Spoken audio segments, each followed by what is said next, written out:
achieve success. اور اس سوال کا جواب دینے کے لیے ایک تھیوری کا استعمال کرتا ہوں میں ہمیشہ، اور اس کو میں کہتا ہوں Iqbal and the theory of dynamics. اس کو میں کہتا ہوں نظریہ حرکت یا اقبال اینڈ ڈائنامکل موشن. یہ میرا ٹاپک ہے، اس میں مجھے گفتگو کرنی ہے اور بات کیا بتانی ہے کہ انسان سکسیسفل کیسے ہوتا ہے. اور اس بات کی بھی ضمانت دے رہا ہوں کہ آج سے پہلے آپ نے سنی نہیں. اچھا، اب میرے ساتھ رہنا ہے آپ نے گفتگو میں، آسان گفتگو کریں گے اور اقبال کی جو تھیوری آف ڈائنامکس ہے اس کا تذکرہ کریں گے، اس کو سمجھیں گے کہ یہ نظریہ ڈائنامکس یا ڈائنامیکل موشن کیا ہے. دو طرح کے جانور جو ہیں ان کے بارے میں ہم سب کو انفارمیشن ہے. ایک ہوتا ہے زمین پہ، جو زمین کا بادشاہ ہے. اگر آپ جانوروں کو اسٹڈی کریں تو آپ کو پتہ چلے گا کہ زمین کی جو بادشاہت ہے جانوروں میں وہ شیر کے پاس ہے. ٹھیک ہے، لائن شیر کے پاس زمینوں کی بادشاہت ہے. اچھا، مجھے سکسیس بتانی ہے تو میں بڑی جو ہے نا لاجیکل ایگزامپل سے آپ کے دماغ میں اپنی بات اتار لوں گا. جب میں ختم کروں گا تو آپ کے دل و دماغ میں آ چکی ہوگی. زمینوں کی بادشاہت جو ہے وہ ایک جانور کے پاس ہے جسے ہم شیر کہتے ہیں. اب شیر کنگ آف دا جنگل کہلاتا ہے. آپ اسے کیا کہتے ہیں؟ جنگل کا بادشاہ ہے. اب بادشاہت کسی نے کرنی ہے تو بادشاہت کے ایٹریبیوٹس ہونے چاہیے، بادشاہت کے کچھ اصول اور خصوصیات ہونی چاہیے جو اس کے اندر موجود ہو. اب اور غور سے بات کو سنیں. شیر کو ہم نے جنگل کا بادشاہ کہہ دیا ہے. آپ غور کریں تو شیر جنگل کا سب سے تیز جانور نہیں ہے.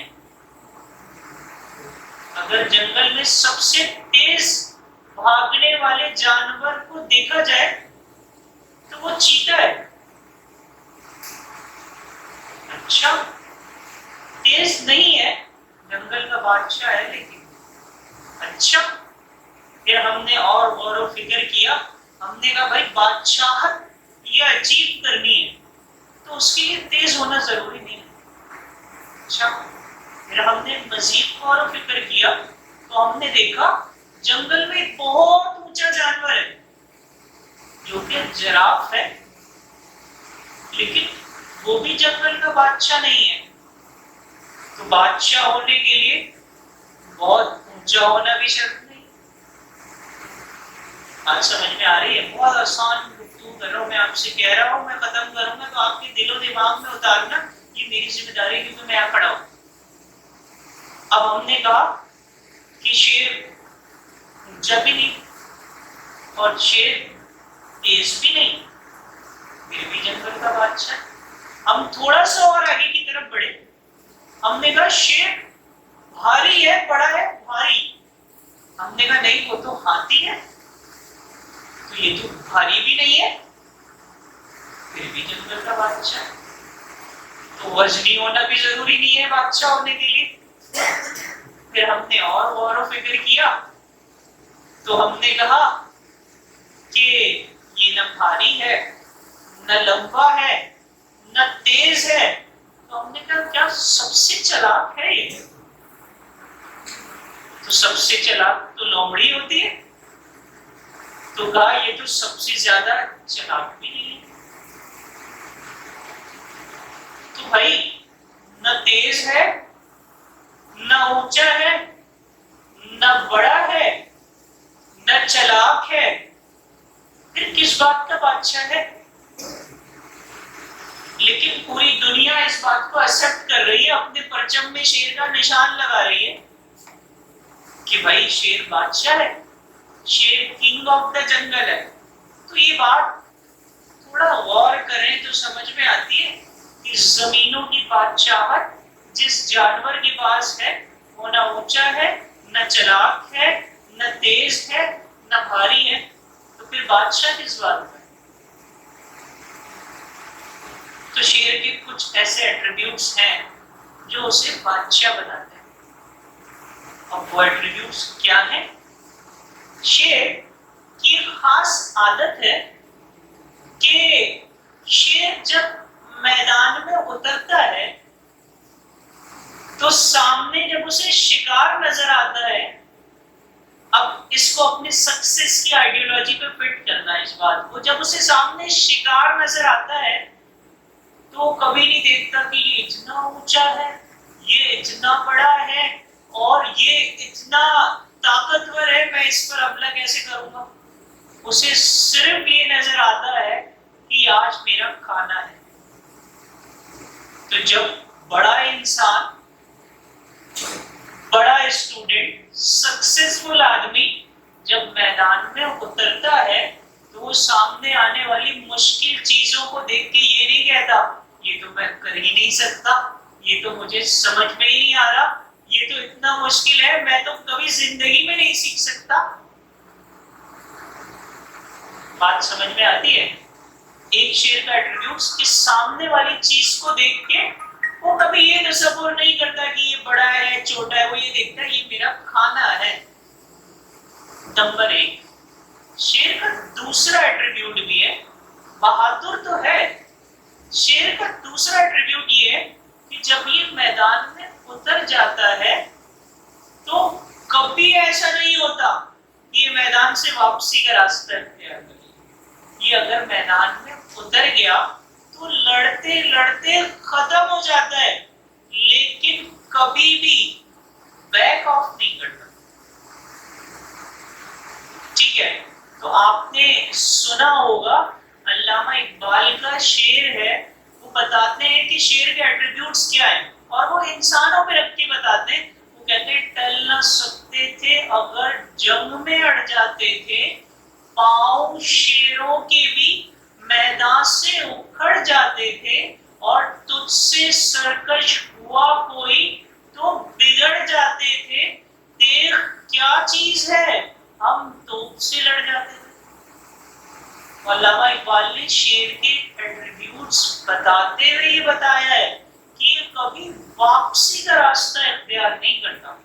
اس کے علاوہ جنگل میں جتنے بھی جانور ہوتے ہیں وہ شیر کے آنے سے نہیں بلکہ شیر کی آواز جو کہ کئی کلومیٹر تک سنائی دیتی ہے، وہ اس کی آواز سے ہی پہچان جاتے ہیں کہ اب بادشاہ قریب کہیں موجود ہے. تو یاد رکھیں زمینوں کی حکومت جنگل میں جسے ملی ہے وہ تیز نہیں ہے، وہ بڑا نہیں ہے، وہ وزنی نہیں ہے، وہ چلاک نہیں ہے. تو بادشاہت کے لیے، رولنگ کے لیے، سکسیسفل ہونے کے لیے ان ایٹریبیوٹس کی ضرورت نہیں ہے، بلکہ جس ایٹریبیوٹ کی ضرورت ہے وہ ہے مائنڈ سیٹ. اگر مائنڈ سیٹ آپ کے پاس ہے کہ کوئی مشکل بڑی نہیں ہے، کوئی چیز ایسی نہیں ہے جو میں نہیں سیکھ سکتا، کوئی میدان ایسا نہیں ہے جس میں میں نہیں اتر سکتا، تو پھر آپ کے پاس اگر یہ مائنڈ سیٹ جنریٹ ہو گیا تو پھر ہر میدان آپ کا ہے. بات سمجھ میں آ رہی ہے؟ تو علامہ اقبال کے مطابق اگر کسی قوم کو، کسی قوم کے نوجوانوں کو اگر ان کے جو ایٹریبیوٹس ہیں ان سے محروم کرنا ہے تو انہوں نے بڑا سیدھا سا حل بتایا ہے اس کا. ان کی ایک نظم ہے The Psychology of Slavery، نفسیات غلامی. وہ کہتے ہیں کہ شیر ہے نا بڑا خطرناک ہے، حملے کرتا ہے. وہ کہتے ہیں اس شیر کو اپنے قابو میں کرنا ہے تو بڑا سمپل سا طریقہ ہے. وہ کہتے ہیں بہتر ہے کہ سکھا دیں شیروں کو رم آہو، باقی نہ رہے شیر کی شیری کا فسانہ. وہ کہتے ہیں اس شیر کو اگر آپ نے غلام بنانا ہے نا تو اسے کیا کرو، اسے اس کے ایٹریبیوٹ سے دور کر دو. اس کے ایٹریبیوٹس کیا ہے؟ بھائی دھاڑتا ہے، کوئی جنگل میں آ جاتا ہے تو یہ اسے شکار سمجھتا ہے، کبھی میدان سے واپس نہیں بھاگتا. وہ کہہ رہے ہیں اس کو اگر غلام بنانا ہے اس شیر کو تو بڑا سمپل سا طریقہ ہے کہ اسے ہرن کی چال سکھا دو. یہ ہوگا تو شیر لیکن چلے کس طرح؟ ہرن کی طرح. تو اپنے ایٹریبیوٹس بھول جائے گا، اور جب اپنے ایٹریبیوٹس بھول جائے گا تو شیر تو رہے گا لیکن اس سے کوئی ڈرے گا ہی نہیں. بات سمجھ میں آ رہی ہے؟ تو زمینوں کی بادشاہت جسے ملی ہے وہ اس کی طاقت سے نہیں بلکہ اس کے مائنڈ سیٹ سے ملی. تو سکسیسفل آدمی اس کا مائنڈ سیٹ بھی ایسا ہی ہوتا ہے کہ وہ کسی چیز سے گھبراتا نہیں. اب آپ تھے زمینوں پہ، اب زمین سے اوپر کی طرف چلے جائیں اور اپنا رخ کریں آسمانوں میں. زمین میں اگر دیکھیں تو سب سے تیز بھاگنے والا جانور جو ہے وہ چیتا ہے. اگر آپ زمین سے آگے بڑھیں اور سمندروں میں چلے جائیں تو سمندروں میں سب سے تیز ٹریول کرنے والی جو مچھلی ہے وہ بلیک میلن ہے. اور آپ سمندروں سے بھی نکلے اور آسمانوں میں چلے جائیں تو آسمانوں میں سب سے تیز ٹریول کرنے والا عقاب، ایگل یا پھر شاہین ہے. اگر آپ دیکھیں تو چیتے، بلیک میلن اور عقاب تینوں میں سب سے زیادہ تیز جس کی اسپیڈ ہے وہ ہمارے پاس عقاب ہے جس کو ہم شاہین کہتے ہیں. اب میں نے آپ سے شیر کا بڑا بریف ڈسکشن کیا. ہم نے کہا زمینوں کی حکومت جسے ملی ہے وہ شیر ہے، اسی طرح آسمانوں کی حکومت جسے ملی ہے وہ شاہین ہے. اب شیر کے ایٹریبیوٹس پہ بات ہو گئی تو اب یہ جو آسمانوں کی حکومت جسے ملی ہے اس کے ایٹریبیوٹس پہ بھی بات کر لیں. اچھا، ہمیں ٹارگٹ اور فریم ورک ہمارا کیا ہے کہ سکسیسفل آدمی کا مزاج، اس کا مائنڈ سیٹ سمجھنا ہے. ہم نے پہلے زمینوں کی حکومت پہ بات کی، اب زمینوں سے نکل کے آسمانوں کی طرف چلے گئے تو میں آپ سے کہہ رہا ہوں کہ آسمانوں کی حکومت جس پرندے کے پاس ہے وہ ہے شاہین. اب شاہین کے ایٹریبیوٹس کیا ہے؟ اگر اقبال کی شاعری پڑھے تو اقبال نے اپنی شاعری میں بہت سارے مقامات پر شاہین کو ایز اے سمبل آف مسلمان، مومن، بلیور استعمال کیا ہے. اب شاہین کے ایٹریبیوٹس کیا ہیں؟ تو شاہین کی سب سے پہلا ایٹریبیوٹ جس پہ میں گفتگو کرنا چاہوں گا وہ ہے تیز نگاہی. شاہین جو ہے اس کی نگاہ بہت تیز ہوتی ہے اور یہ زمین سے ہزاروں فٹ کی بلندی پر اڑتا ہے، اور آسمانوں میں جہاں کوئی بھی پرندہ جس ہائٹ پر اڑ نہیں سکتا اس ہائٹ پر شاہین اڑا کرتا ہے. جب بارش ہوتی ہے، طوفان آتا ہے، بجلیاں کڑکتی ہیں تو سارے کے سارے پرندے وہ اپنے گھونسلوں میں چھپ جایا کرتے ہیں. لیکن شاہین کی پتہ ہے کیا عادت ہے کہ جب بارش ہوتی ہے، طوفان آتا ہے، ہوائیں تیز چلتی ہیں تو یہ اپنا گھونسلہ چھوڑ کے بادلوں کے سے اوپر نکل جاتا ہے اور ہوا کی جو آنے والی مخالف سمت ہے اس کے اگینسٹ اڑتا ہے اور یہ اس ہوا کو اونچا اڑنے کے لیے استعمال کرتا ہے. کسی شاعر نے لکھا ہے کہ تم دیے باد مخالف سے نہ گھبرا، یہ تو چلتی ہے تجھے اونچا اڑانے کے لیے. سارے پرندے بہادری کی علامت تیز نگاہی شاہین کی یہ ہے کہ بہت دور سے اپنے شکار کو دیکھ لیتا ہے اور جب مشکلات آتی ہیں تو مشکلات کے سامنے جا کے کھڑا ہوتا ہے. اب شاہین کی ایک علامت بہادری ہے تو شاہین کی دوسری علامت ہے خودداری. شاہین کی ساکھ جیسا ایک پرندہ ہے جس کا باڈی شیپ اور فزیک بالکل شاہین جیسی ہے، اس کو کہتے ہیں ہم گدھ یا کرگس. اب شاہین کا دوسرا ایٹریبیوٹ ہے خودداری. اب خودداری کیا ہے بھائی؟ گیند جو ہے وہ کوئی جانور جب شکار کرتا ہے تو جب جانور شکار کر کے شکار کھا لیتا ہے اور چھوڑ دیتا ہے، تو گدھ کی عادت ہے، شاہین کے جیسا ہی پرندہ ہے، اس کا باڈی شیپ بالکل شاہین جیسا ہے، تو گدھ کیا کرتا ہے جب کوئی جانور شکار کھا کے چھوڑ کے چلا جاتا ہے تو بچا کچا جو گوشت ہوتا ہے وہ گدھ آ کے کھا لیتا ہے، لیکن اپنا شکار نہیں کرتا۔ لیکن شاہین کی خودداری کا یہ عالم ہے، یہ وہ پرندہ ہے جس کے پاس آسمانوں کی بادشاہت ہے۔ شاہین کی خودداری کی یہ علامت ہے کہ کبھی کسی کا بچا ہوا شکار نہیں کھاتا، ہمیشہ اپنا شکار خود کرتا ہے۔ اس کے علاوہ اس شاہین میں خاص بات یہ بھی ہے کہ جب یہ 40 سال یا اس سے زیادہ اس کی عمر ہو جاتی ہے تو اس کے ناخن اور اس کے پر پرانے ہو جاتے ہیں، ناخنوں میں یہ طاقت نہیں رہتی کہ یہ شکار کر سکے یا اڑ سکے بہت زیادہ، تو یہ کیا کرتا ہے پہاڑوں میں نکل جاتا ہے اور اپنی چونچ سے اپنے سارے ناخن توڑ دیتا ہے، اور بعض اوقات ناخن توڑنے کے بعد اپنی چونچ کو پہاڑوں کی چٹانوں میں مارتا ہے، اسے بھی توڑ دیتا ہے، اور بعض اوقات کیا اکثر اوقات شاہین ایسا کرتے ہوئے مر جاتا ہے، لیکن جب اپنی چونچ کو توڑ دیتا ہے، اپنی چونچ سے ایک ایک کر کے سارے پروں کو کھینچ دیتا ہے، اپنے سارے ناخن توڑ دیتا ہے، تو اس کے سارے ناخن دوبارہ آتے ہیں، کئی مہینے لگتے ہیں اس پروسیس کو ریٹرن ہونے میں، لیکن اس وقت تک وہ کسی کا شکار نہیں کرتا، پر جب اس کے ناخن، جب اس کے پر اور اس کی چونچ جب دوبارہ اگتی ہے پھر اس کے بعد وہ دوبارہ شکار کرتا ہے۔ تو شاہین جسے آسمانوں کی بادشاہت ملی ہے اس کا پہلا ایٹریبیوٹ ہے بہادر، گھبراتا نہیں ہے، اس کا دوسرا ایٹریبیوٹ ہے خوددار ہے، کسی کا بچا ہوا نہیں کھاتا، کسی سے جا کر ڈونیشن نہیں مانگتا، بلکہ اپنی طاقت، اپنی محنت اور اپنی قوت کے بلبوتے پر شکار کرتا ہے۔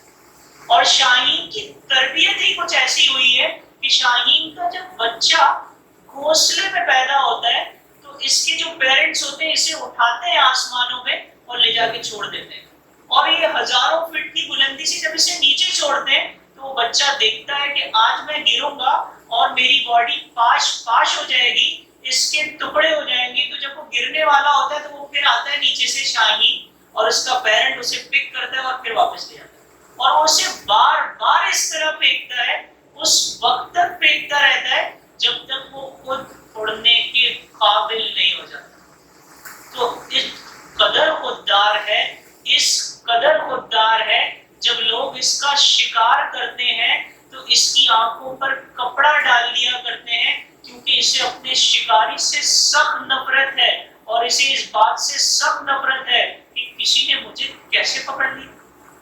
تو اس کی خودداری کا یہ عالم ہے۔ علامہ اقبال نے شاہین کو نوجوانوں کے لیے استعارہ بنایا، ایز این ایگزامپل بنایا ہے کہ زمینوں کی حکومت شیر کے پاس ہے، اس کے ایٹریبیوٹس بھی دیکھ لو، آسمانوں کی حکومت شاہین کے پاس ہے، شاہین کے ایٹریبیوٹس بھی دیکھ لو کہ یہ ڈرتا نہیں ہے، خوددار ہے، مردار نہیں کھاتا، بلند پرواز ہے، اس کی نگاہیں بہت تیز ہیں، دور تک دیکھا کرتی ہیں۔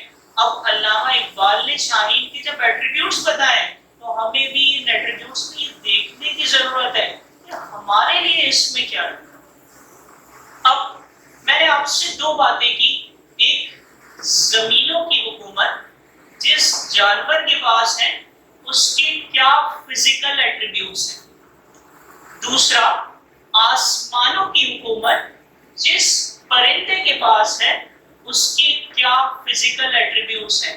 اب دونوں ایٹریبیوٹس کو سمجھنے کے بعد فزیکل میجر آف سکسیس کیا ہوگا۔ اب علامہ اقبال سے ہم نے پوچھا کہ ہم اگر کامیاب ہونا چاہتے ہیں تو ان دو پرندوں سے ہم تھیوری آف ڈائنامکس کیسے سمجھ سکتے ہیں۔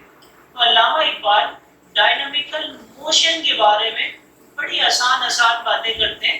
علامہ اقبال کہتے ہیں کہ اگر کسی نے زندگی میں کامیاب ہونا ہے تو اسٹیٹ آف ریسٹ یہ کوئی چیز نہیں. اب علامہ اقبال اپنی نظم شاہین، علامہ اقبال نے نظم لکھی اور اس نظم میں کہتے ہیں کہ جھپٹنا پلٹنا، پلٹ کر جھپٹنا، لہو گرم رکھنے کا ہے بہانہ. علامہ اقبال نے شاہین کے بارے میں کہا ہے کہ یہ کیا کرتا ہے؟ ہمیشہ موومنٹ کرتا رہتا ہے. تو علامہ اقبال کی تھیوری یہ کہتی ہے کہ کوئی بھی شخص جس نے سکسیس کو اچیو کرنا ہے وہ کبھی بھی رک کے نہیں بیٹھتا. اب اس بات کو تھوڑا اور نیکسٹ لیول لے کے جاتے ہیں. وہ کہتے ہیں ایک شاہین ہے اور وہ چھوٹے شاہین کے بچے کو نصیحت کر رہا ہے. وہ کہتے ہیں بچے شاہی سے یہ کہتا تھا عقاب سال پر، اے تیرے شہپر پہ آسا رفعت چرخے بری. وہ کہتے ہیں ایک ایکسپیرینس شاہین ہے، وہ ایک چھوٹے شاہین کے بچے کو سمجھا رہا ہے.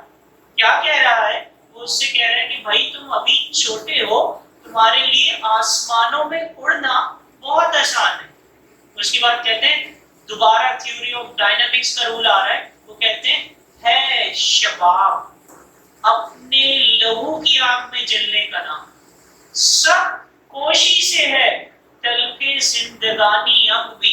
کہتے ہیں جوانی جو ہے یہ حرکت کا نام ہے.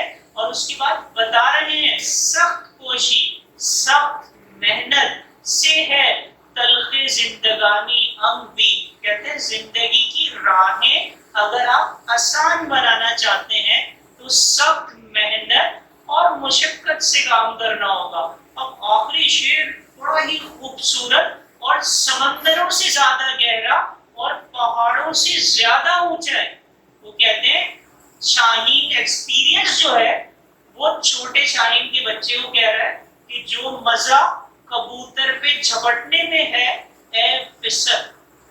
کہتے ہیں تم بڑے ہوگے اور کبوتر پر شکار کرو گے.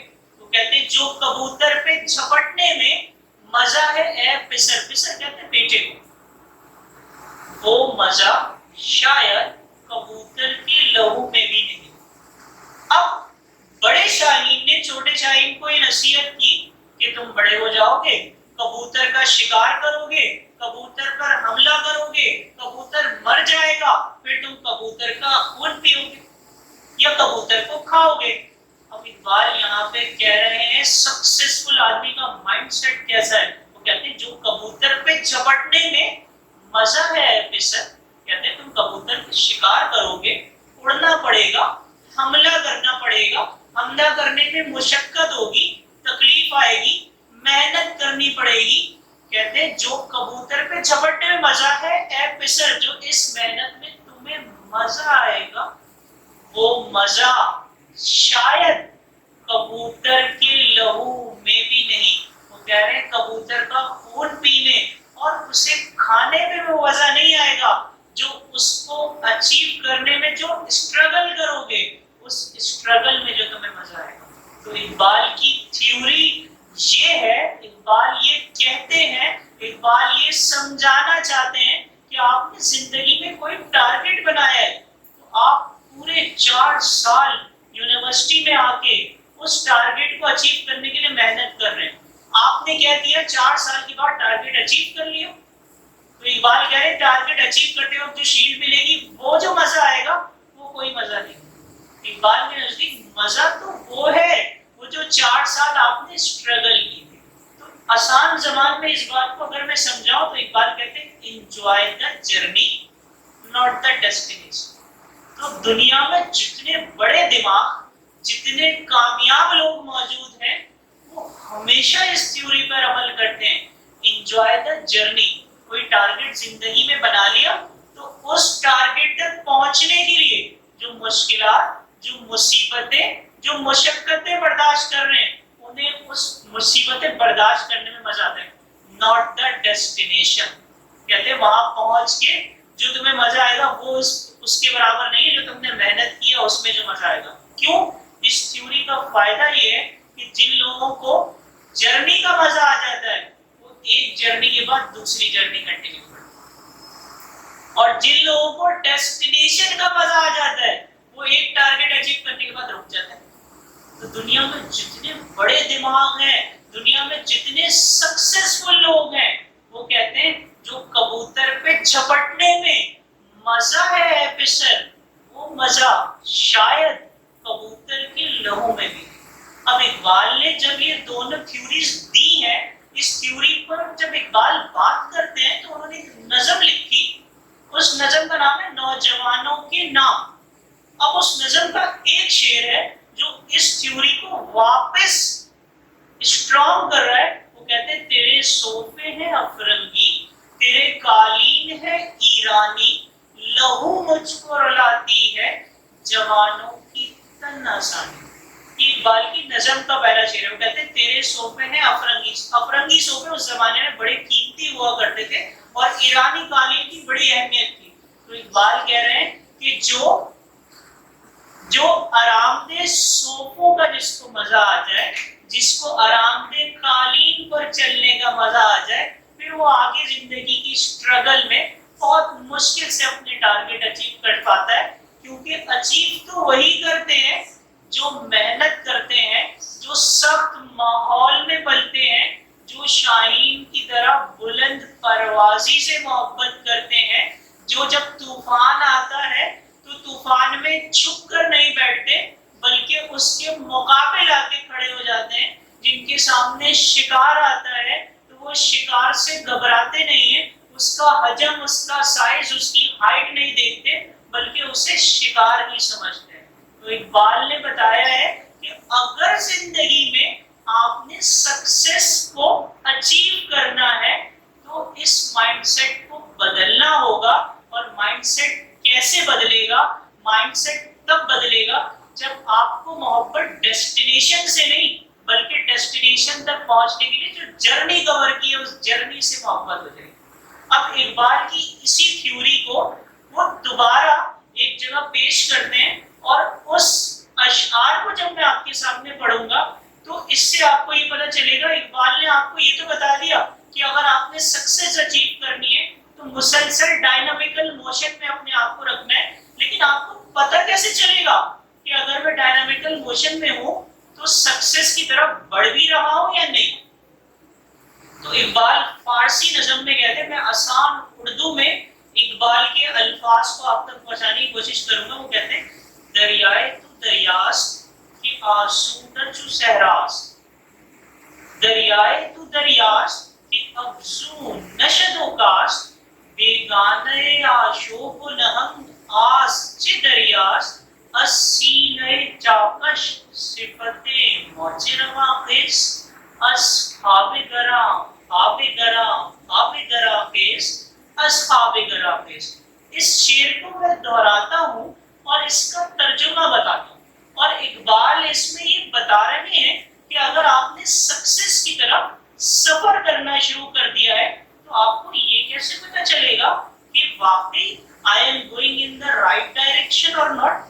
تو کہتے ہیں دریائے تو دریاست کہ آسودہ صحراست, کہ تمہارا دریا ایک ایسا دریا ہے جو ریگستان کی طرح ہے.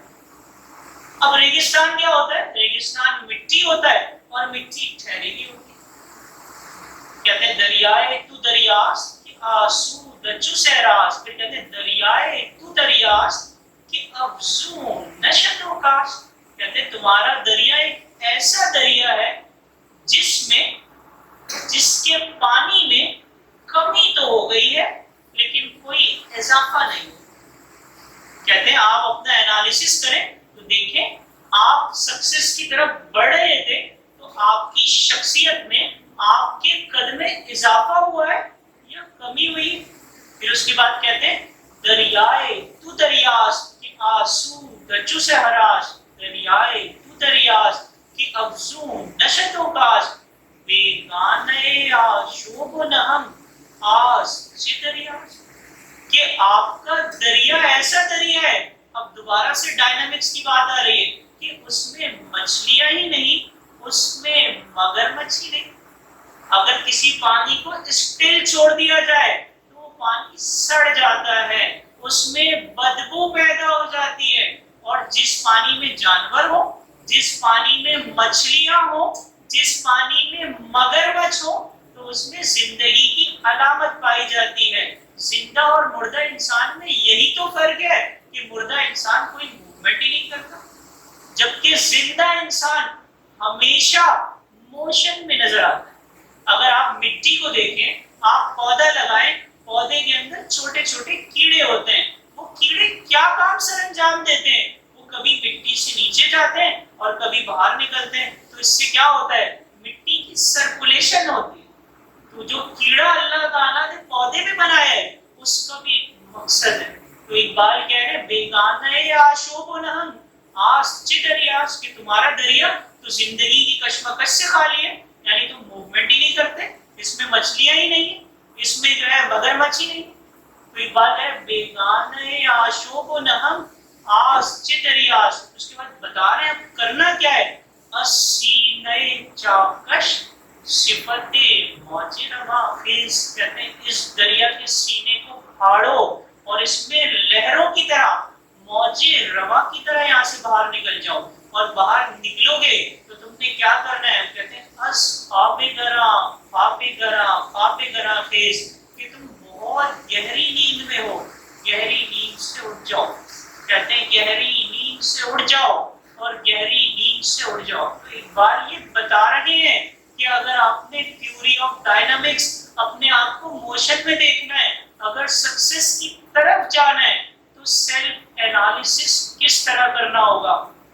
اب جتنی بھی گفتگو میں نے ڈائنامکس سے ریلیٹڈ کی، اس گفتگو کو میں 5 اشعار میں سمیٹتا ہوں، اور انتہائی آسان اردو کے اشعار ہیں۔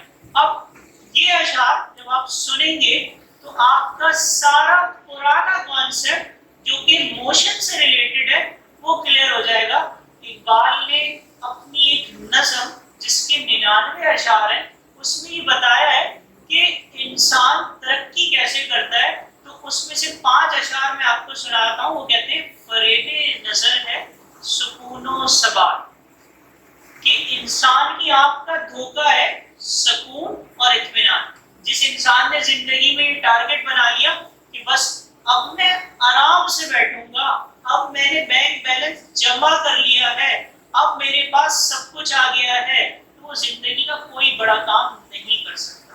تو اقبال نے اس حقیقت کو اپنی تھیوری میں سمجھا۔ وہ کہتے ہیں فریب نظر ہے سکون و ثبات، تڑپتا ہے ہر ذرہ کائنات، ٹھہرتا نہیں کاروان وجود، کہ ہر لحظہ ہے تازہ شان وجود۔ پھر کہتے ہیں سمجھتا ہے تو راز ہے زندگی، فقط ذوق پرواز ہے زندگی، بہت اس نے دیکھے ہیں پست و بلند، سفر اس کو منزل سے بڑھ کر پسند۔ واپس وہی والی بات ہے کہ enjoy the journey not the destination, بہت اس نے دیکھے ہیں پست و بلند، سفر اس کو منزل سے بڑھ کر پسند، سفر زندگی کے لیے برگزاس، سفر ہے حقیقت حضر ہے مجاز۔ اقبال کہہ رہے ہیں کہ سفر وہی زندگی ہے اور موت کیا ہے؟ وہ مجاز ہے۔ تو اقبال بتا رہے ہیں کہ جن لوگوں کی زندگی میں بڑے ٹارگٹس ہوتے ہیں وہ ہمیشہ موشن میں رہتے ہیں۔ اسٹیٹ آف ریسٹ صرف سڑنے والوں کی، تباہ ہونے والوں کی اور خراب رہنے والوں کی یا خراب ہو جانے والوں کی عادت ہوا کرتی